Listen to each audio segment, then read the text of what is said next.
Shalom, bertemu kembali dalam Efrata Devotion pada hari ini. Tetapi sekarang ya Tuhan, Engkaulah Bapa kami. Kamilah tanah liat dan Engkaulah yang membentuk kami, dan kami sekalian adalah buatan tangan-Mu. Yesaya 64 ayat 8. Hidup orang percaya digambarkan seperti tanah liat di tangan Sang Penjuna. Tuhan adalah Sang Penjuna. Untuk menjadi bejana yang berdaya guna dan bernilai, tanah liat harus mengalami proses pembentukan sedemikian rupa sampai menjadi lumat, lentur, dan lunak. Setelah itu barulah tangan Tuhan mulai bekerja, mengambil gumpalan tanah liat itu dan membentuknya sesuai kehendaknya. Kita tak akan bisa lari dari yang namanya proses pembentukan, sebab tidak ada istilah instan di dalam Tuhan.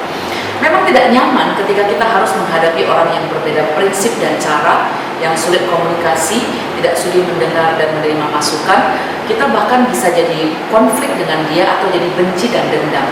Dapatkah kita melihatnya sebagai sebuah proses pendewasaan? Ada juga masalah pergumulan oleh keadaan dan situasi yang tidak bisa kita kendalikan, seperti masa paceklik, masa pandemi, dampak perang, dan lain sebagainya. Proses pembentukan memang terasa sakit dan tak menyenangkan.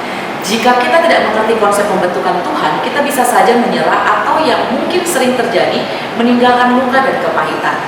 Karena rasanya seperti berada di padang gurun, tidak nyaman, tidak suka, tapi tidak dapat berbuat apa-apa. Pada masa inilah banyak orang menangis, mengeluh, ngomel, dan banyak juga yang memberontak. Sehingga rasanya kok tidak sudah-sudah pergumulan ini. Israel disebut sebagai bangsa yang tegar tengkuk yang sering sekali memberontak kepada Tuhan, walau mereka sudah melihat banyak mujizat dan kuasa Tuhan. Bangsa Israel harus berputar-putar selama 40 tahun di padang gurun sebelum mencapai tanah perjanjian, mengalami banyak kendala dan keadaan sulit di padang gurun, karena mungkin Tuhan tahu bahwa mereka masih perlu waktu dan ruang untuk menjalani proses pembentukan.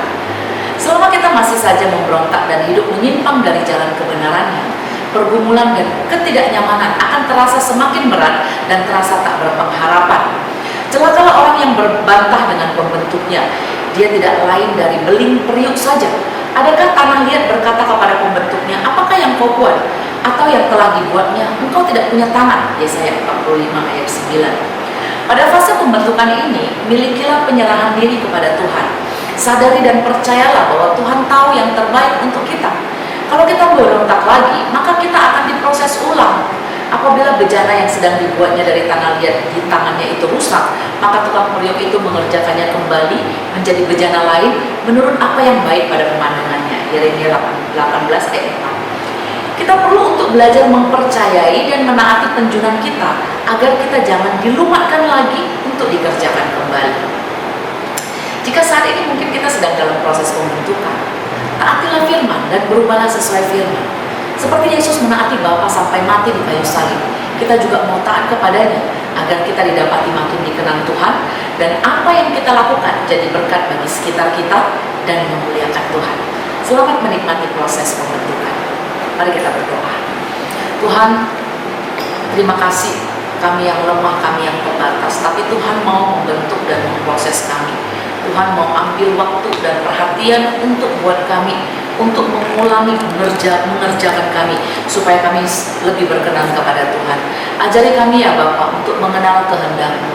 Ajari kami ya Bapa untuk mengenali setiap jalan-jalan-Mu, supaya ketika dalam proses pembentukan kami menjadi orang-orang yang taat. Kami juga mau dibentuk seturut dengan kehendak Tuhan, mau menaati Tuhan, mau mendengar Tuhan, mau berubah untuk bisa jadi lebih baik bagi kemuliaan Tuhan.